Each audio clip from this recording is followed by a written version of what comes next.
Hello everyone, Trophy Wine Hunter. Welcome back to my YouTube channel. Today I'm doing a video on a recent trade tasting or seminar that I had as part of the Vancouver International Wine Festival.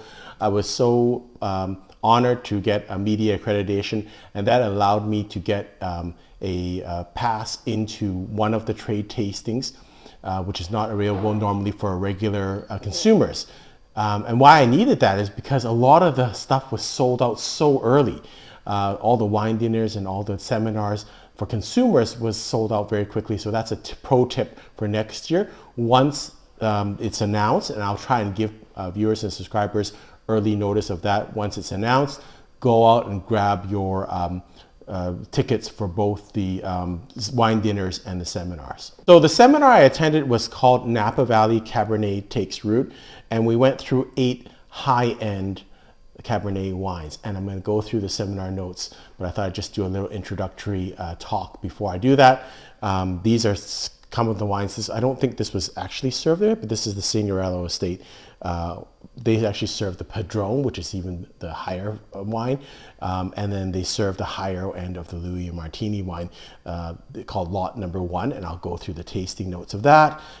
This was actually served in the room. This was the Monte Rosso Vineyard Cabernet Sauvignon, which was served in the tasting room. So very nice wines. And this was kind of very informative for me because next year the theme of the International Wine Festival is the theme country is going to be USA. So that will be kind of interesting to get a head start on that this year. And I think the takeaway that I had from this was that I always think of myself as not liking Napa wines, not a Napa wine drinker, but I don't think that's the case now. Now that I've drank some of their higher end wines, I think it's more the case that perhaps I maybe like the higher end trophy type Napa wines, because there's a huge difference between those wines and kind of what we call value or entry level wines. I find a lot of Napa wines very bold, very alcoholic, really fruit forward, just too powerful for me. And although a lot of the wines that we had were powerful and very young, in some instances, in my mind, not drinkable, it was still really useful because they actually had some elements that I really enjoyed that were a little bit more subtle and complex. Namely things like tobacco, tea leaves, herbs, which I think sometimes people don't associate with Napa cabs, but that is like part of the Napa Cabernet grape in terms of that's good things. And I think you only get that sometimes when you get to the kind of trophy type wines in Napa. I'll go through each of the wines later on in this video. But the other thing that it was really useful, we got to be able to taste vintages, I think different vintages. So we tasted the 17, the 18, the 19, and the 21. So that gave me a kind of a good idea of what I liked. In general, I like the 2018 vintage wines the best. I thought the 2021 wine that we did taste was basically undrinkable at this point. It was just too tannic, and I really couldn't make any sense of it at this point. Not that it's good or bad. I'm sure it's a great wine, but I just don't think it's useful to taste it at that stage when it's so tannic. 2020, I guess, was a bad year for the forest fire, so a lot of places didn't make wine, or so you might have to really be careful about 2020 vintages in Napa. And the 17 and 19, across the board, I actually like the 18 a little bit better. So if I had to choose between the 17 and 19, I'd probably choose the 19. But again, that's a very small sample size, but that is very useful to be able to taste 8 top-end wines from different vintages, from different vineyards. The other thing is that we had 3 of the great winemakers from the different places, which I was very impressed with. So I'll go through that in the rest of this video. I was fortunate to take part in the trade days and their seminar on Napa Valley Cabernet Takes Root. They had 3 great speakers, Curtis Asawara from Robert Mondavi Winery, Mark Williams, winemaker from Louis Martini, and Ray Signorello, who is the co-founder of Signorello Estate. So a really great panel. They're all really, really nice people and down to earth and really, just neat people to talk about things. And they were able to explain things about their winery and their wines in a very consumer friendly way. We went through 8 wines, and they were all kind of flagship wines, ranging from price from about $80 to about $300. So a really good cross section of wines, and also vintages. We tasted the 17, 18, 19, and 21. So we got a little bit of each kind of vintage, and the winemakers were describing that. The first wine we tasted was the Freemark Abbey 2018 Cabernet Bosché Rutherford. So this is from their Bosché Vineyard in the Rutherford Bench. So it was a good wine. I actually liked the 2018 vintage. The wines, it was a good vintage for Napa. So my notes on this wine was there wasn't a lot of nose on this, aroma on this wine, but lots of dark fruit and oak and a little bit of chocolatey aftertaste. I thought there was a good integration of the oak. It was very drinkable. At the same time, it wasn't heavy. I saw the black plums and the black fruits. It was very vibrant.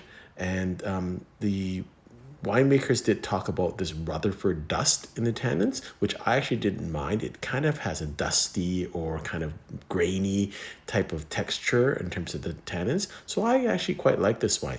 My rating was 93 points.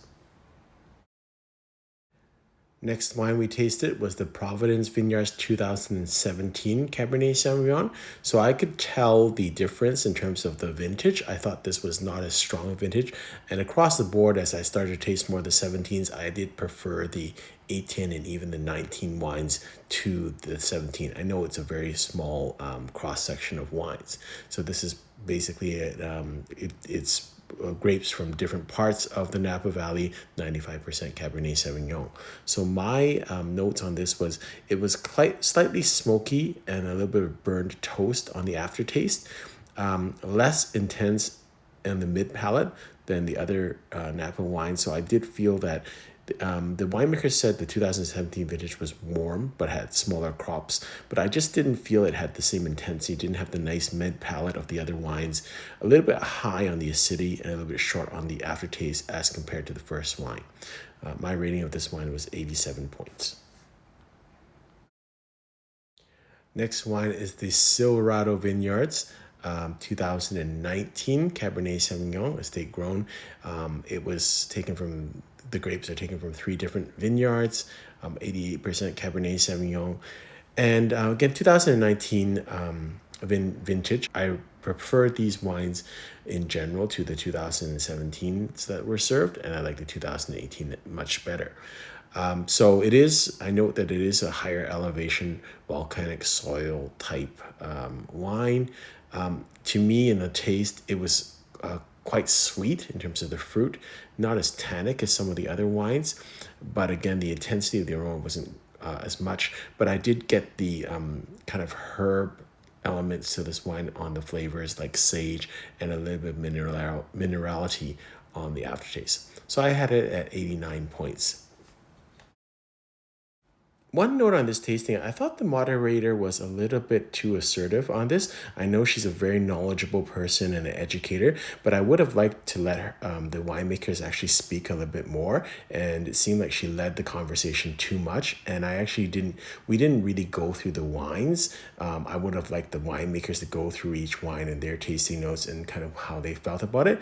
And I thought that I think she was well-meaning, but a little bit assertive on the moderating role. I think she spoke as much as the other guys did. So she's not really a panelist. She's just a moderator. So again, well-meaning. I think she wanted to lead the discussion, but I thought it was distracted us from the actual winemakers who were there. And I would have liked to hear what their thoughts were on each wine. So the next wine was the Pine Ridge 2021. It's the Cabernet Sauvignon, and again, fruit from different places in Napa. Only 80% of this is Cabernet Sauvignon. To me, this was quite undrinkable. It's 2021 vintage, so it's really, I'm sure it's a great wine, but to me, I didn't even rate it because it's not fair to this wine.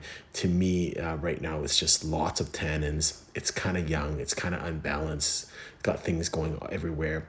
I saw some plums, some herbs, some tea leaves, but really just big tannins. And so I think you need a couple more years to assess this wine.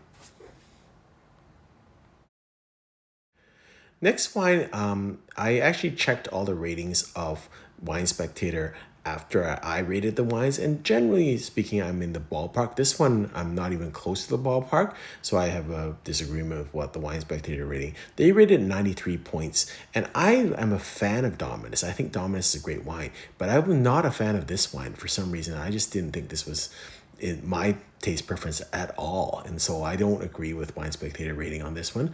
I thought it was kind of lacking in the mid palate.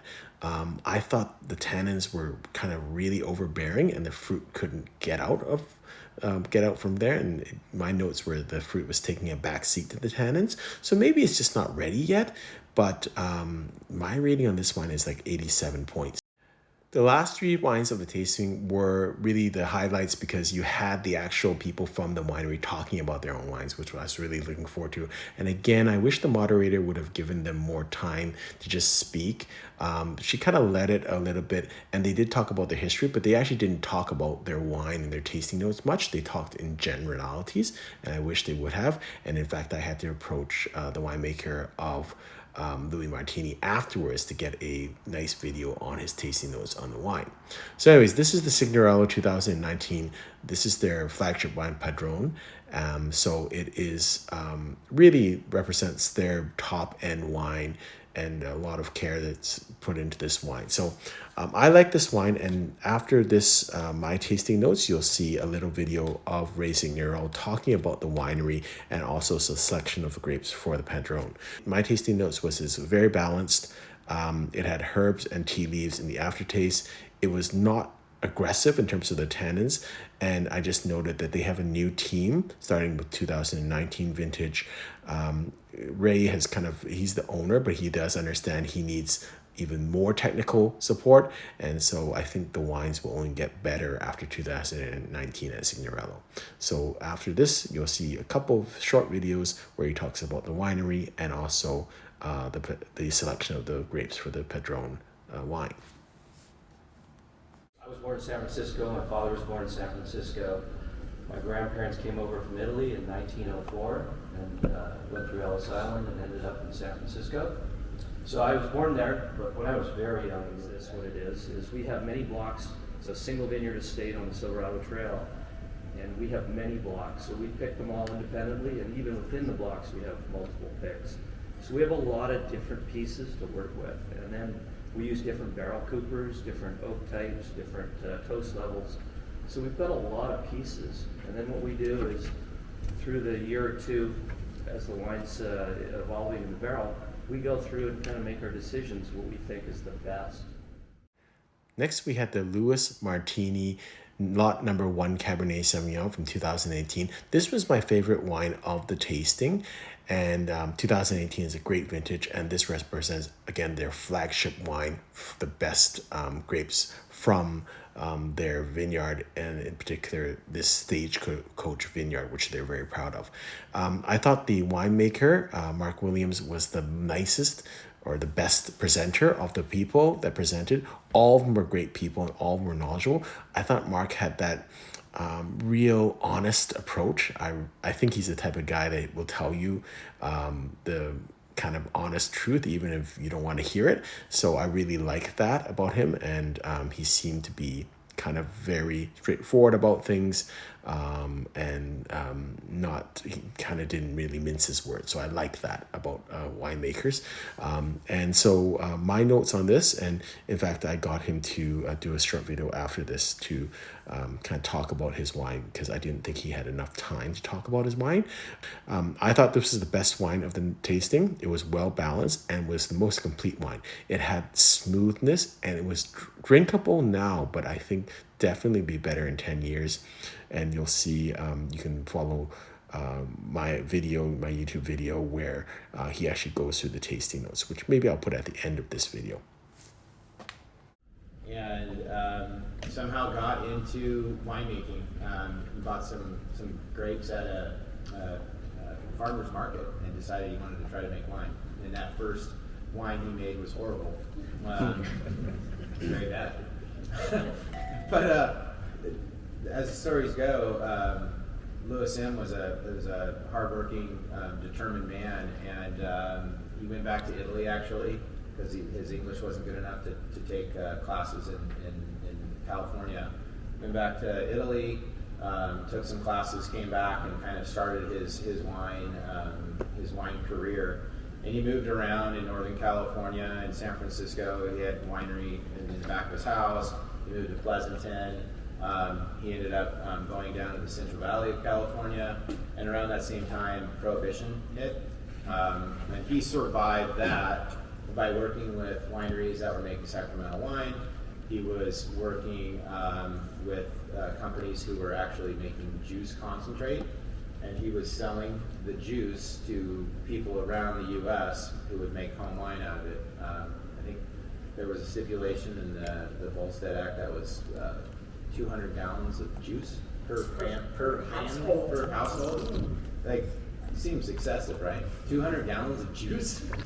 And as he was down in the Central Valley, he knew that good wine came from up north, from good vineyard sites, and he moved to Napa, and he was all ready for Prohibition to be repealed. Last wine was the Robert Mondavi 2019 Kalon, the Reserve. Curtis Ogasawa was talking about this wine. I am familiar with this wine. I've done a review of this wine on this channel, which you can check out. Maybe I'll put it at the end of this video. Again, the quality is excellent. They talked about using grapes from a certain block called I block, and I guess that's something that they're very proud of, that they want to keep all those grapes to themselves.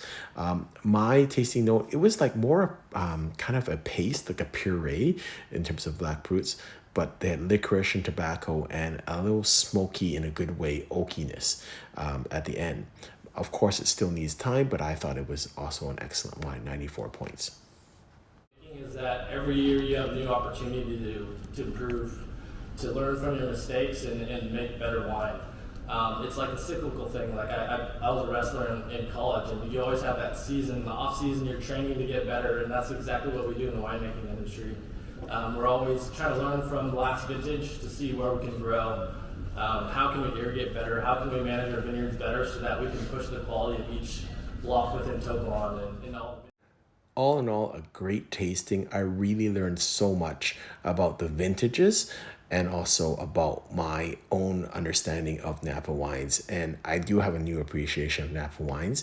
And for me, I think I do need, I prefer these kind of more higher end or more select grape Napa wines. I think that brings out the expression of grapes a little bit better. I think with Northern Valley wines, you're getting more higher alcohol and maybe not as much craft or production. You're going more for fruit forward and consumer kind of just drinking really nicely.